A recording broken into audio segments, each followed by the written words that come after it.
আজ 14ই জুলাই 2026 সকাল 11টার এই বিশেষ প্রতিবেদনে আপনাদের স্বাগতম। সারা রাত ও আজ ভোরে মধ্যপ্রাচ্যে একের পর এক গুরুত্বপূর্ণ ঘটনা ঘটেছে। এই একটি ভিডিওতে আমরা সেই সব বড় বড় আপডেটগুলো একে একে আপনাদের সামনে তুলে ধরব। প্রথমে একটু হেডলাইন্সগুলো শুনে নিন।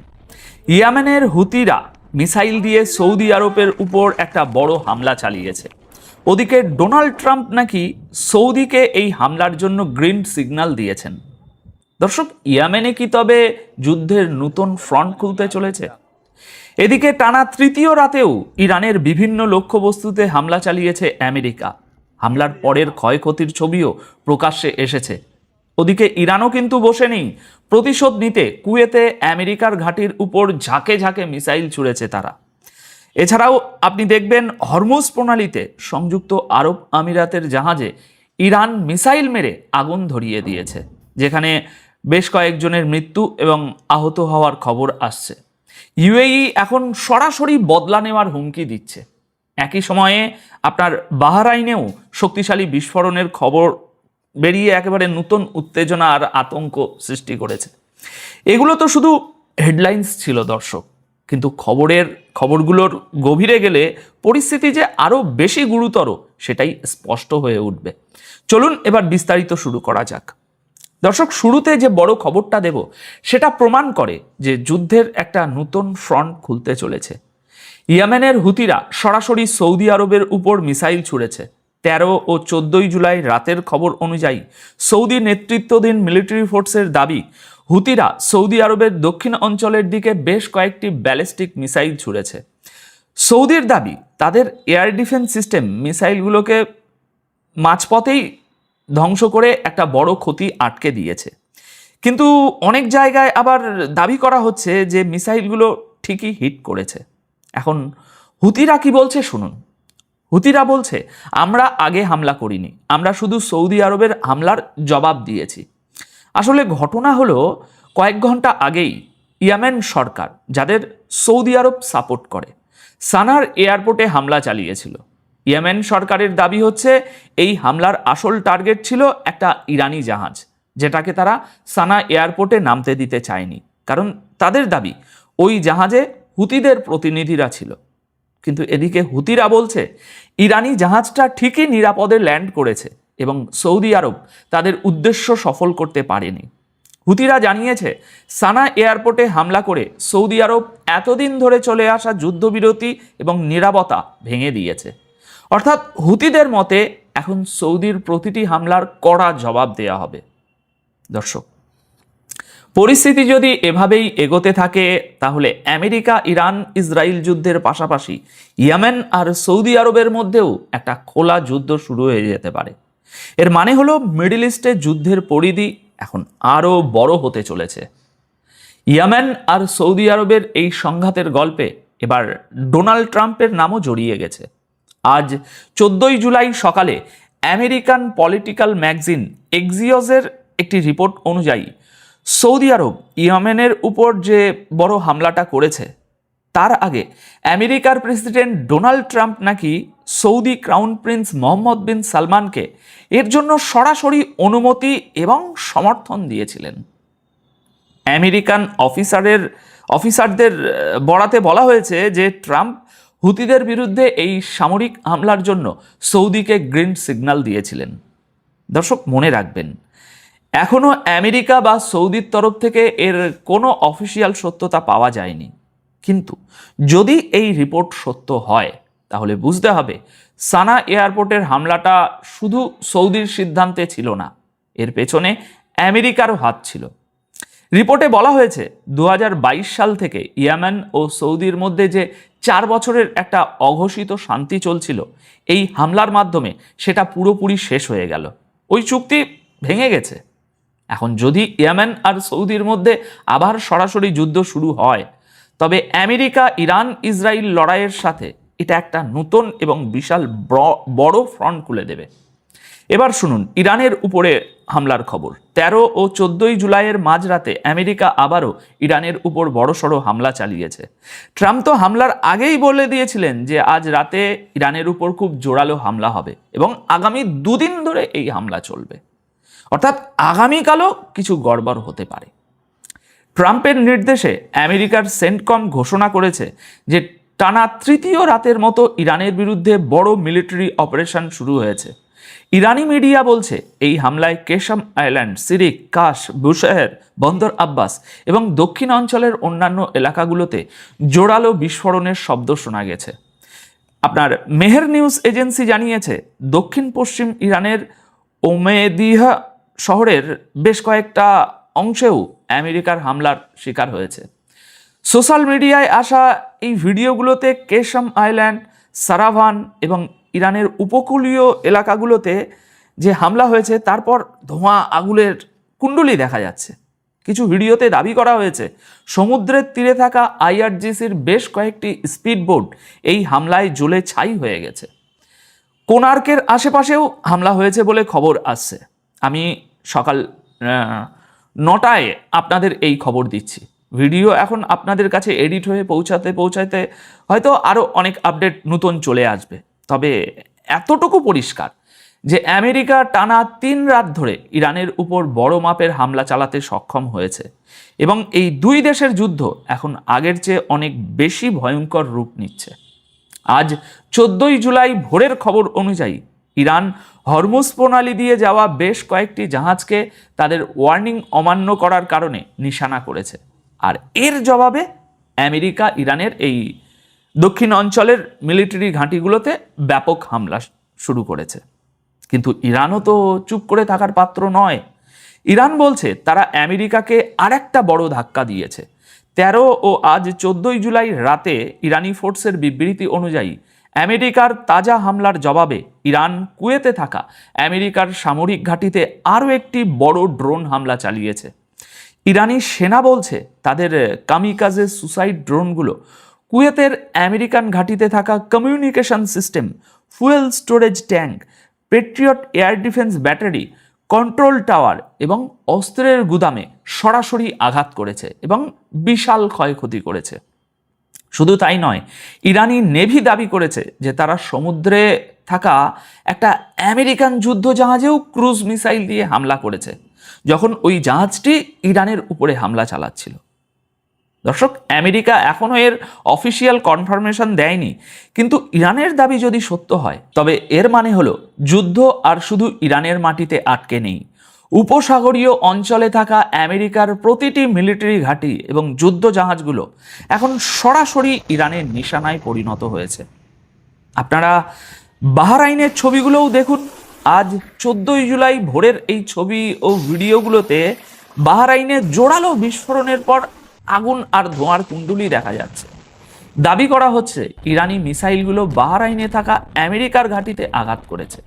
আর মজার ব্যাপার হলো এই ভিডিওগুলোতে বাহরাইনের স্থানীয় মানুষের উল্লাসের শব্দ শোনা যাচ্ছে, কারণ বাহরাইনে ইরানের প্রচুর সমর্থক রয়েছে। দর্শক, আমেরিকার হামলার ঠিক পরপরই ইরান হরমুজ প্রণালীতে এমন একটা হামলা করেছে যার সবচেয়ে বড় ভুক্তভোগী হয়েছে সংযুক্ত আরব আমিরাত। ইউএইর ডিফেন্স মিনিস্ট্রি জানিয়েছে ওমানের জলসীমায় হরমুজ প্রণালীর দক্ষিণ দিক দিয়ে যাওয়া তাদের 2টো তেলের জাহাজে ইরান ক্রুজ মিসাইল দিয়ে হামলা করেছে। জাহাজগুলোতে বড় ক্ষতি হয়েছে এবং সেগুলো আক্ষরিক অর্থেই আগুনের গোলায় পরিণত হয়েছে। ইউএই জানিয়েছে মোবাসা এবং আল বাহিয়া নামের এই 2টি ট্যাঙ্কারে এখনও আগুন জ্বলছে।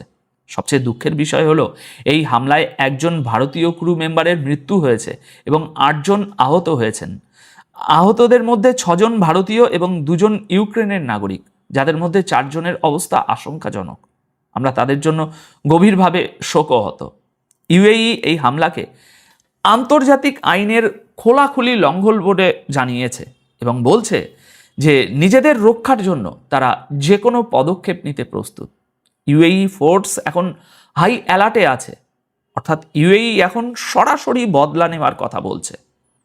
দর্শক, যদি ইউএই সত্যি পাল্টা হামলা করে এবং তাদের এয়ারফোর্স বোমা ফেলে, তবে এই যুদ্ধ আর শুধু আমেরিকা ইরানের মধ্যে থাকবে না, এটা পুরো মিডল ইস্টে ছড়িয়ে পড়বে। অনেকেই প্রশ্ন করছেন, আরব দেশগুলো তো রোজ গালি খাচ্ছে, তাদের জাহাজে হামলা হচ্ছে, তবুও তারা কেন পাল্টা হামলা করছে না? এর পেছনে নিশ্চয়ই কোনো গোপন চুক্তি আছে। হয়তো তারা চাইছে আমেরিকান ফোর্স যেন মিডল ইস্ট থেকে পাত্তারি গোটায়। কে জানে কি চলছে ভিতরে ভিতরে। কিন্তু দর্শক, এই হামলার পর কি হলো জানেন? আমেরিকা তাদের জিনিসপত্র গোটাতে শুরু করেছে। ইউএইতে আমেরিকা তাদের সমস্ত ভিসা প্রসেসিংয়ের কাজ সাময়িকভাবে বন্ধ করে দিয়েছে। দুবাই এবং আবুধাবিতে 13 থেকে 15 জুলাই পর্যন্ত সমস্ত অ্যাপয়েন্টমেন্ট ক্যান্সেল করা হয়েছে রিজিওনাল সিকিউরিটি সিচুয়েশনের কারণ দেখিয়ে। এই 2 দিন কি হতে চলেছে কে জানে, হয়তো এটা আরও বাড়তে পারে। আর এই সব হামলার সবচেয়ে বড় প্রভাব পড়েছে তেলের বাজারে। Oil price jumps 9% on US Iran conflict. এই সংঘাতের কারণে তেলের দাম এক ধাক্কায় 9% বেড়ে গেছে, কারণ হরমুজ প্রণালীতে জাহাজে হামলা হচ্ছে, তাই তেল আর গ্যাসের সাপ্লাইয়ে ধাক্কা লেগেছে। $100 তেলের ব্যারেল এখন $109 হয়ে গেছে। আর এর সোজা প্রভাব পড়বে আপনার আর আমার পকেটে। সামনে আরও কি কি হয় দেখতে থাকুন। আপাতত এই প্রতিবেদন তাহলে এখানেই শেষ করছি। আপনাদের কি মতামত তার নিচে কমেন্ট সেকশনে অবশ্যই জানাবেন। ইরান তার হিট লিস্ট প্রকাশ করেছে। ইরানের একটা পত্রিকাটি ইরানের সরকার ঘেঁষা। সেই পত্রিকাটি বলেছে যে ইরানের এ পর্যন্ত যতজন নেতা হত্যা করা হয়েছে, বিশেষ করে ইরানের সর্বোচ্চ ধর্মীয় নেতা আলী খামেনেইকে হত্যা করার প্রতিশোধ হিসাবে ইরানের বর্তমান সর্বোচ্চ ধর্মীয় নেতা তার ছেলে মুজতবা খামেনেই যে প্রতিশোধের ডাক দিয়েছেন, সেই প্রতিশোধের লিস্টে 13 জন লোক রয়েছে। ইসরায়েল, আমেরিকা এবং ইউরোপের গুরুত্বপূর্ণ 13 নেতা। তারা বিভিন্নভাবে ইরানের, ওই পত্রিকার কথা অনুযায়ী, তারা বিভিন্নভাবে ইরানের এই ঘটনার সাথে সম্পৃক্ত। অর্থাৎ পত্রিকার কথা অনুযায়ী তারা ইরানে এই যে হামলাগুলো হয়েছে সেই হামলাগুলোর ক্ষেত্রে অনেক বড় অবদান রেখেছে ইসরায়েলের পক্ষে। ইরানের হামশাহর নামক পত্রিকাটি এরকম একটা লিস্ট প্রকাশ করেছে। লিস্টে কারা আছে এটা আমরা দেখব। লিস্টে যারা আছে তাদের আসলেই বিষয়টা কি এবং এটা ইরানের সরকারের পক্ষ থেকে কিনা, ইরানের সরকার এটা নিয়ে কি ভাবছে, এগুলো নিয়ে আলোচনা করব। আরো একটা বিষয় নিয়ে আজকে আমাদের আলোচনায় থাকবে, সেটা ইসরায়েলের প্রতিরক্ষা মন্ত্রী একটা হুমকি দিয়েছে, খুব কড়া একটা হুমকি দিয়েছে। হুমকিটা হচ্ছে যে ইরানের এখন থেকে ইসরায়েল একাই ইরানে আক্রমণ করবে, আর কারো আক্রমণ করার দরকার হবে না। অর্থাৎ আর কাউকে ইসরায়েলের পাশে দরকার হবে না। এটা হচ্ছে ইসরায়েলের প্রতিরক্ষা মন্ত্রীর বক্তব্য। এই ইসরায়েলের প্রতিরক্ষা মন্ত্রী আরো একটা কথা বলেছে, সেটা হচ্ছে যে সে বা তারা, অর্থাৎ এই ইসরায়েল ইরানে এবং লেবাননে, ইরানের কথাটা স্পষ্ট করে না ওই ক্ষেত্রে, লেবাননের কথা বলেছে যে ইসরায়েল লেবাননে রাফাহ মডেল প্রয়োগ করবে। রাফাহ মডেলটা কি সেটা সে একেবারে অনেক গর্বভরে এটাকে আলোচনা করেছে, নিজের উচ্ছ্বাস প্রকাশ করে আলোচনা করেছে। মানে বিষয়টা এমন যে চমৎকার একটা কাজ করেছে এরকম। এটা নিয়েও একটু আলোচনা করব। মাঝখানে যদি আপনাদের কোনো প্রশ্ন থাকে সেটাও আমরা জেনে নিব। এর মধ্যে একটা শোক বার্তা দিয়ে আমরা খবরটা শুরু করি। সেটা হচ্ছে আমাদের টেলিগ্রাম চ্যানেলের প্রধান যে রিপোর্টার বা প্রধান সমন্বয়ক মোহাম্মদ মেহেদি হাসান, তার বাবা গত রাতে ইন্তেকাল করেছেন রাত 2টার সময়। 11 দিন তিনি আইসিইউতে ছিলেন। আপনাদের অনেকের কাছ থেকে তার চিকিৎসার ব্যাপারে হেল্প এসেছে। মোটামুটি 2-2.5 লাখ টাকার মতো উঠেছিল তার চিকিৎসার জন্য। 11 দিন আইসিইউতে থাকার পরে গত রাতে তিনি ইন্তেকাল করেছেন। আপনারা জানেন যে তিনি বড় ধরনের একটা সড়ক দুর্ঘটনায়, রাস্তার এপার থেকে ওপারে যাওয়ার সময় বড় ধরনের একটা সড়ক দুর্ঘটনায় গাজীপুরে তিনি আহত হয়ে হাসপাতালে ভর্তি হন এবং তারপর থেকে এ পর্যন্ত আইসিইউতেই ছিলেন। গত রাতে ইন্তেকাল করেন। তিনি একজন বড় আলেম ছিলেন এবং তার ছেলেও একজন হাফেজ। আমরা তাদের পরিবারের জন্য দোয়া করি, তার জন্য দোয়া করি, আল্লাহ তাকে কবুল করে নিক। এই কথা বলার পরে আমরা আমাদের আলোচনায় আসি। ইরানের হিট লিস্ট 13 জনের নাম প্রচার করেছে কে? ইরানের একটা পত্রিকাটার নাম হচ্ছে হ্যামশাহির। এই পত্রিকাটা প্রচার করার পরেই এই 13 জনের লিস্ট সারা বিশ্বে ছড়িয়ে পড়েছে, সারা বিশ্বে, মানে সব, বিশেষ করে ইসরায়েল আমেরিকার পত্রপত্রিকাগুলো এই 13 জনের লিস্টকে মোটামুটি লুফে নিয়েছে। হ্যাঁ, সেই 13 জনের শুরুতেই আছে ইসরায়েলের প্রধানমন্ত্রী নেতানিয়াহু, তারপরে হচ্ছে আমেরিকার প্রেসিডেন্ট ডোনাল্ড ট্রাম্প, তারপরে ইসরায়েলের প্রতিরক্ষা মন্ত্রী, এরপরে আমেরিকার সেন্টকমের প্রধান বা সেন্টকম কমান্ডার, এরপরে আমেরিকার প্রতিরক্ষা মন্ত্রী, এরপরে আমেরিকার পররাষ্ট্রমন্ত্রী, তারপরে ইউরোপ থেকে আছে কয়েকজন, ইউরোপ থেকে আছে জার্মানির চ্যান্সেলর, তারপরে ফ্রান্সের প্রেসিডেন্ট, ব্রিটেনের প্রধানমন্ত্রী, এরপরে ইটালির প্রধানমন্ত্রী জর্জিয়া মেলোনি সেই লিস্টে আছে। সেই লিস্টে আরো আরো কয়েকজন আছে, তার মধ্যে একজন হচ্ছে ইসরায়েলে নিযুক্ত আমেরিকার রাষ্ট্রদূত, ইসরায়েলে নিযুক্ত আমেরিকার রাষ্ট্রদূত। এরপরে ইসরায়েলের সেনাপ্রধান সেই লিস্টে আছে, ইসরায়েলের সেনাপ্রধান আছে সেই লিস্টে। এরকম ভাবে টোটাল 13 জনের এই লিস্ট। এখন এই 13 জনের এই লিস্টে দেখার পরে, এই লিস্টটা দেখার পরে, 13 জনের এই লিস্টটা দেখার পরে মোটামুটি পুরো ইউরোপ বলছে দেখো ইরান কাকে টার্গেট করতেছে, ইরান কাদেরকে টার্গেট করতেছে। এখন ইরানের ওই পত্রিকাটা এটা প্রচার করেছে কিসের সাথে? বলেছে যে দেখো আমাদের, সেই পত্রিকা বলছে আমাদের সর্বোচ্চ ধর্মীয় নেতা মুজতবা খামেনেই তার বাবার শোক অনুষ্ঠানে বা হচ্ছে জানাজা অনুষ্ঠানের পরে যে বার্তা পেশ করেছেন, সেই বার্তায় বলেছেন যে ইরানের জনগণ প্রতিশোধ চায়, আমরা প্রতিশোধ নেব, এবং সেই প্রতিশোধে আমরা তাদের কি টার্গেট করব? যারা আমাদেরকে টার্গেট করেছে। এরপরেই এই পত্রিকাটি বলেছে দেখো এই টার্গেটে কোন 13 জন আছে তাদের লিস্ট, এরা মৃত্যুর আগেও শান্তি পাবে না, মৃত্যুর পরেও শান্তি পাবে না, এরকম ভাবে পত্রিকাটি শেয়ার করেছে। শেয়ার করার পরে যখন আন্তর্জাতিকভাবে এটা ব্যাপক পরিমাণে মানে একটা আলোড়ন সৃষ্টি করেছে, তারপর পত্রিকাটি ওই লিঙ্কটাকে সরিয়ে ফেলেছে, কিন্তু পত্রিকা লিঙ্কটি শেয়ার করেছে। এখন প্রশ্ন হচ্ছে, যেমন ধরুন এখানে নেতানিয়াহু হচ্ছে 1 নম্বরে, ডোনাল্ড ট্রাম্প 2 নম্বরে, মার্কো রুবিও আছে, তারপরে মার্কিন প্রতিরক্ষা মন্ত্রী পিটার হেগসেট আছে, ব্রান্ড কুপার আছে, মার্কিন সেন্টকমের প্রধান, ইসরায়েলে নিযুক্ত মার্কিন রাষ্ট্রদূত মাইক হাকাবে আছে, তারপরে হচ্ছে ইসরায়েলের প্রতিরক্ষা মন্ত্রী ইসরায়েল কাটস আছে, ইসরায়েলের পররাষ্ট্রমন্ত্রী গিডন সার আছে, ইসরায়েলের সেনাপ্রধান ইয়োল জামির আছে, তারপরে হচ্ছে ইতালির প্রধানমন্ত্রী জর্জিয়া মেলোনি আছে, ব্রিটিশ প্রধানমন্ত্রী কিয়ার স্টারমার আছে, ফ্রান্সের প্রেসিডেন্ট এমানুয়েল ম্যাক্রো আছে, জার্মানির চ্যান্সেলর ফ্রিডরিক মার্জ আছে। কিন্তু যদি আপনি এভাবে হিসাব করেন যে এখানে আরো অনেক ব্যক্তি আছে যারা হচ্ছে এই যুদ্ধের সাথে আরো বেশি সরাসরি যুক্ত, যেমন ধরুন তাদের মধ্যে একজনকে এভাবে বলা যায় যে ইসরায়েলের 2 জন মন্ত্রী, একজন না 2 জন মন্ত্রী, উগ্রমন্ত্রী যারা যারা একেবারে সরাসরি এই জিনিসগুলোকে উগরে দিয়েছিল, তাদের মধ্যে একজন হচ্ছে ইতামার বেন গভির, আর একজন হচ্ছে ইসরায়েলের অর্থমন্ত্রী। এরপরে মার্কিন সিনেটর, এই যে 2 দিন আগে মারা গেল লিন্ডসে গ্রাহাম। এছাড়াও আরো অনেকজনের নাম হয়তো এখানে আপনি বলতে পারেন যে এটার মধ্যে আরো অনেকজনের নাম থাকতে পারে, কেন তার নাম নাই? যেমন ধরেন মেলোনির নাম কেন এখানে? আমার কাছে এখনো পর্যন্ত এই লিস্টে মনে হয় না যে মেলোনির নাম এখানে কেন। হ্যাঁ, তারপরে হচ্ছে স্মোট্রিচ নাই, হ্যাঁ, এটা একটা ব্যাপার।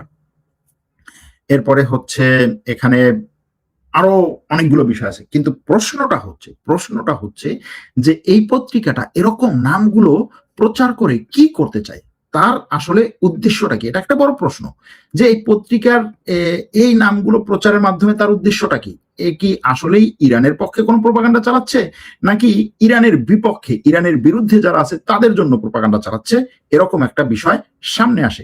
কারণ হচ্ছে এরকম একটা নাম প্রচারের মাধ্যমে মূলত যারা এই ট্রাম্প, নেতানিয়াহু এদের বিপক্ষে ইউরোপে ছিল, ইউরোপ আমেরিকাতে, তারাও এখন তাদেরকে সাপোর্ট দিবে যে দেখো হ্যাঁ ইরান তোমাদেরকে এইভাবে টার্গেট করেছে, ইরানের পত্রিকা সরাসরি নাম দিয়ে টার্গেট করেছে, তাহলে তো এই লিডারদেরকে আমার সাপোর্ট দেওয়াই দরকার। এরকম একটা বিষয় তারা সামনে নিয়ে আসবে। সুতরাং ওই দিক থেকে মনে হয় যে এটা আসলে ইরানের পক্ষের নাকি ইরানের বিপক্ষে, ইরানের জন্য হয়ে কাজ করছে এরা নাকি মোসাদের হয়ে কাজ করছে, যে এই লিস্ট তার প্রকাশ করার দরকার কি? এটা গেল এক। দ্বিতীয় আরেকটা হচ্ছে যে এই লিস্ট প্রকাশ করার মাধ্যমে এই লিস্ট প্রকাশ করার মাধ্যমে সে যে বরত্ব দেখাচ্ছে আসলে সেটা কত। যেমন ইরানের আগে বলেছে আমি অমুককে টার্গেট করবো, সমকে টার্গেট করবো, একে টার্গেট করবো, ওকে টার্গেট করবো। ইরান কাকে টার্গেট করতে পেরেছে? এই যে গত যে যুদ্ধটা এ পর্যন্ত গেল, সেই যুদ্ধের যদি হিসাব করা হয়, হ্যাঁ ঠিক আছে, যুদ্ধে হরমুজ প্রণালীর মাধ্যমে আমেরিকাকে ঘায়ল করার চেষ্টা করেছে, আমেরিকার বিভিন্ন ঘাঁটিতে হামলা করেছে, যেমন এখনো বলতেছে যে হচ্ছে ইরান গত 2 দিনে আমেরিকার অনেক ঘাঁটিতে আক্রমণ করেছে। সেই ঘাঁটিগুলোর মধ্যে হচ্ছে বাহরাইনে আছে আমেরিকার ঘাঁটি, তারপরে হচ্ছে কুয়েতে, কাতারে, এই সমস্ত জায়গায় আমেরিকার ঘাঁটিতে আক্রমণ করেছে। গত 3-4 দিন ধরে এই আক্রমণ পাল্টা আক্রমণ চলছে। কিন্তু একটা রাডারে যদি হচ্ছে ইরান 10 বার আক্রমণ করে, একটা রাডারে, ধরেন বাহরাইনের আমেরিকার একটা সামরিক ঘাটে একটা রাডার আক্রমণ করতেছে 10 বার, ভাই আপনি একটা রাডারে 100 বার আক্রমণ করেন আর একবার আক্রমণ করেন, একই জিনিস প্রায় বলতে গেলে। গেল একটা। দ্বিতীয় হচ্ছে যে এই যে লোকদেরকে হিট লিস্টে রাখা হলো, এর বাইরে আরো অনেক হিট লিস্টে থাকতে পারে। এখন এদেরকে ইরানের টার্গেট করার মতো কোনো ক্যাপাসিটি আছে কিনা? সুলাইমানিকে হত্যা করার পরে ইরান বারবার বলেছিল যে আমি টার্গেট করবো, আমি টার্গেট করবো, আমি টার্গেট করবো, আমি প্রতিশোধ নেব। তারপরে হচ্ছে হিজবুল্লাহ প্রধানকে হত্যা করার পরে ইরান বলেছিল আমি টার্গেট করবো, আমি টার্গেট করবো, আমি প্রতিশোধ নেব। ইরানের মাটিতে হামাসের প্রধানকে হত্যা করার পরে ইরান বলেছিল আমি টার্গেট করবো, এটা প্রতিশোধ নেব এবং এটা প্রতিশোধ নিতেই হবে। এবং এই প্রত্যেকটা হত্যাকাণ্ডের পরেই ইরান তার জনগণকে ব্যাপকভাবে মোবিলাইজ করে এরকম একটা পরিস্থিতি তৈরি করেছিল যে হ্যাঁ জনগণ চাচ্ছে এটার প্রতিশোধ, আমি এই প্রতিশোধ নেবই। কিন্তু এখনো পর্যন্ত সেই ধরনের কোনো প্রতিশোধ আমরা দেখিনি। না ইসরায়েলের কোনো এই ধরনের হচ্ছে বড় ধরনের কোনো ঊর্ধ্বপদস্থ কাউকে টার্গেট করতে পেরেছে, না আমেরিকার। এরই মধ্যে আমেরিকার ইসরায়েলের চ্যানেল 12 একটা খবর প্রকাশ করেছে, সেটা হচ্ছে যে আমেরিকার প্রেসিডেন্ট যখন তুরস্কে ছিল, তুরস্কের রাজধানীতে ছিল, ন্যাটো সম্মেলনে যোগ দিতে এসেছিলেন, তখন নাকি তাকে ইরান হত্যা করার পরিকল্পনা করেছিল এবং পশ্চিমা গোয়েন্দা সাপোর্টের কারণে তাকে হত্যা করতে পারে না এবং সে এই যাত্রায় বেঁচে যায়, এরকম একটা খবর। আর একই সাথে ওই সময় ট্রাম্প যে তুরস্ক থেকে চলে যাওয়ার সময় সে যে বিমানে এসেছিল সেই বিমান না গিয়ে সে বিমান পাল্টে তারপর হচ্ছে আগের বিমানে, অর্থাৎ তার পুরাতন বিমানে চড়ে তারপরে হচ্ছে তুরস্ক থেকে চলে গিয়েছিলেন হঠাৎ করে, মানে শেষ মুহূর্তে বিমান পরিবর্তন করেছেন। এই কারণগুলোতে তখনও বলা হয়েছিল যে এখানে হয়তো একটা তার নিরাপত্তা জনিত ঝুঁকি ছিল সামনে। পরবর্তীতে সেটার ব্যাপারে আমেরিকা থেকে বিশ্লেষণ বা ব্যাখ্যা এসেছে এরকম যে কাতারের দেওয়া যে বিমানে করে তিনি এসেছিলেন সেই বিমান অনেক বড়, বিমান অনেক সুন্দর, কিন্তু সেই বিমানে যে পরিমাণ তার হচ্ছে এয়ার ডিফেন্স সিস্টেম মানে ডিফেন্স সিস্টেম দরকার সে পরিমাণে ডিফেন্স সিস্টেম এখনো পর্যন্ত সেট আপ করা হয়নি, যে কারণে আসার সময় ঠিক আছে কিন্তু যাওয়ার সময় তার সন্দেহ আরো বেশি। সেজন্য সে তার পুরাতন বিমান যেটায় তার প্রতিরক্ষা সিস্টেমটা আরো বেশি জোরালো সেটা ব্যবহার করে গেছেন, এরকম একটা কথা। কিন্তু এই যে ইরানের হিট লিস্টের আগেই হচ্ছে ট্রাম্প বলেছেন যে ইরান আমাকে টার্গেট করেছে এবং ইরান যে আমাকে টার্গেট করতেছে সে টার্গেটে আমি হচ্ছে 1 নম্বরের লিস্টে, যতগুলো লিস্ট আছে সবগুলোতে আমি 1 নম্বরে, এটা ট্রাম্প বলেছেন। এরপরে ইরানের এই পত্রিকাটা এরকম একটা লিস্ট শেয়ার করেছে, শেয়ার করার পরে যদিও সে লিঙ্কটা তুলে দিয়েছে কিন্তু লিস্টটা শেয়ার করেছে। এরপরে হচ্ছে ইসরায়েলি চ্যানেল বলছে যে ট্রাম্পকে হত্যা করার জন্য ইরান এরকম পরিকল্পনা করছে। এখন এই সবগুলো আপনি যদি ইরানের পক্ষে হয়ে তাকান, ইরানের চোখ দিয়ে বা ইরানের পক্ষের চোখ দিয়ে তাকান, তাহলে আপনি দেখবেন যে হ্যাঁ ইরান গোয়েন্দা দিক থেকে অনেক শক্তিশালী হচ্ছে। ট্রাম্পকে হত্যা করার মতো হচ্ছে পরিকল্পনা সে করে ফেলেছিল, অল্প একটুর জন্য তাকে হত্যা করতে পারে নাই। এখনো পর্যন্ত তার হচ্ছে 13 জনের লিস্ট অলরেডি তৈরি করে ফেলেছে এবং 13 জন হচ্ছে ইউরোপ আমেরিকার গুরুত্বপূর্ণ রাষ্ট্রনেতা, মানে সাধারণ ব্যক্তি অথবা সেনাপ্রধান, সামরিক কমান্ডার, মন্ত্রী পর্যায়ে না, রাষ্ট্রপ্রধান বেশিরভাগই। সুতরাং সেই লেভেলের লোকদেরকে হত্যা করার পরিকল্পনা করে সে আবার হচ্ছে মানে ছবি শেয়ার করেছে যে ওপেন চ্যালেঞ্জ। এটা একটা বিশাল ব্যাপার যদি এটা এরকম ভাবে হয় ইরানের পক্ষ থেকে দেখেন। আর যদি উল্টা দিক থেকে দেখেন যে ট্রাম্প যে একটা ক্লাইম্যাক্স তৈরি করার চেষ্টা করছে, ট্রাম্প এবং ইসরায়েল যে একটা ক্লাইম্যাক্স তৈরি করার চেষ্টা করছে যে দেখো তোমরা আমাকে যে ছেড়ে যাচ্ছ, আমাকে যে ছেড়ে যাওয়ার কথা চিন্তা করছো, আমি তোমাদেরকে নাকি হচ্ছে সবচেয়ে বড় শত্রু, আমি এখন তোমরা এখন আমার কথা অনুযায়ী আমার পক্ষে দাঁড়াচ্ছ না। হ্যাঁ, এই মধ্যপ্রাচ্যে আমাকে ছেড়ে তোমরা এখন হচ্ছে ইরানের সাথে বিভিন্ন ধরনের চুক্তি করতেছো, যেই চুক্তি আমি বারবার বলতেছি এই চুক্তি তোমার পক্ষে যাবে না, ইরানকে বিশ্বাস করা যাবে না। দেখো সেই ইরান তোমাদের কি পর্যন্ত হচ্ছে হিট লিস্টে রাখছে, শুধুমাত্র আমাকে রাখে নাই, আমার পাশেই তোমাকে রাখছে, আমার নিচেই তোমাকে রাখছে হিট লিস্টে। এই বার্তাটা ইরানের গোয়েন্দা সংস্থা দিতে পারে তাদেরকে। যেমন ট্রাম্প অলরেডি হচ্ছে ইউটার্ন নিয়েছে, ট্রাম্প বলছে হ্যাঁ ইসরায়েলের সাথে আমার যত যাই হোক কিন্তু আমি তো হিট লিস্টে, সুতরাং এই ইরানের বিরুদ্ধে ইসরায়েলের পক্ষে আমার দাঁড়াতেই হবে এবং ইসরায়েল যা করে সেটার পক্ষে আমার কাজ করতে হবে। এরই মধ্যে আবার ইসরায়েল বলছে যে না আমি একাই ইরানকে হামলা করার জন্য যথেষ্ট, সেটার জন্য আমি প্রস্তুতি নিচ্ছি এবং একাই আক্রমণ করব। এই যে পুরো ক্লাইম্যাক্সটা, এই জন্য আমার কাছে মনে হয় যে ইরানের পত্রপত্রিকা যেটা শেয়ার করেছে এটা হয়তো বুঝে অথবা না বুঝে এমন ভাবে কাজটা করেছে যে এটা মূলত ইরানের চেয়েও ইসরায়েলের পক্ষে বেশি কাজ করছে। এবং এরকম হতে পারে যে ইরানের মধ্যে থাকা ইসরায়েলের গোয়েন্দা সংস্থার পক্ষ থেকেও এটা ছড়ানো ছাপানো হতে পারে। এখন যে পত্রিকাটা এটা ছেড়েছে সেই পত্রিকাটার ব্যাপারে যদি বলা হয়, এই পত্রিকাটা আসলে ইরানের সরকার, বিশেষ করে বিপ্লবী গার্ডের খুব কাছাকাছি ধারণার একটা ঘরানার একটা পত্রিকা। খুব বড় বা খুব যে একেবারে বিশাল টাইপের হচ্ছে ইরানে নাম করা পত্রিকা সেরকম না, ছোটখাটো মানের একটা পত্রিকা। কিন্তু এই পত্রিকাটা এই খবরের মাধ্যমে সারা বিশ্বে এখন নিজের নাম ছড়িয়ে দিয়েছে। গেল এটা। এরপরের ঘটনা কি? এরপরের ঘটনা হচ্ছে ইসরায়েলের প্রতিরক্ষা মন্ত্রী বলছে আমরা দক্ষিণ লেবাননে রাফা মডেল প্রয়োগ করব। এখন সে ইরানের ব্যাপারে যেটা বলেছে সেটা তো বললাম, যে ইরানের ব্যাপারে বলেছে যে ইসরায়েল একাই আক্রমণ করতে পারবে, কাউকে দরকার নাই, সেটার জন্য আমরা প্রস্তুতি নিয়েছি, সেটার জন্য আমি আমার সেনাবাহিনীকে প্রস্তুত করে রেখেছি। বাদ গেল সেটা। রাফা মডেলটা কি? সে নিজে বলছে, ইসরায়েলের প্রতিরক্ষা মন্ত্রী নিজে বলছে যে রাফা মডেল হচ্ছে আমরা রাফাকে মাটির সাথে গুড়িয়ে দিয়েছি। আমরা রাফাকে যখন মাটির সাথে গুড়িয়ে দিলাম, গাজা ভূখণ্ডের রাফা যে এলাকাটা মাটির সাথে যখন গুড়িয়ে দিলাম, রাফায় আর কোনো লোক থাকার মতো কোনো পরিস্থিতি ছিল না, এবং সেখানে কোনো জায়গায় কেউ লুকিয়ে যে আমাদের উপর আক্রমণ করবে সেটার কোনো সুযোগ ছিল না, সাধারণ মানুষও ছিল না, আর কেউ আক্রমণ করার সুযোগ পায়নি। তখন কি করেছে? তখন তারা রাফা থেকে অন্য এলাকায় গিয়েছে। আমরা রাফার এক একটা এলাকাকে ঘোষণা দিয়ে দিয়ে বলেছি যে এই এলাকায় আজকে আক্রমণ করবো, তোমরা এখান থেকে সরে যাও। তারা সরে যেতে পারলে গিয়েছে, না যেতে পারলে আমরা তাদেরকে এই মাটি, ধুলা, বালু, পাথর এবং সিমেন্ট, বিল্ডিং সবকিছুর সাথে একত্রে গুড়িয়ে দিয়েছি। অর্থাৎ কোনো জীবিত মৃত কোনো কিছুই আমি আস্ত দাঁড়া করায় রাখি নাই, সবকিছু শেষ করে দিয়েছি। তার কথা এগুলো, যে এভাবে আমরা রাফায় সফল হয়েছি এবং সফলতার মাধ্যমে আমরা দেখিয়েছি যে ইসরায়েলের সামনে কোনো কিছু দাঁড়াতে পারে না।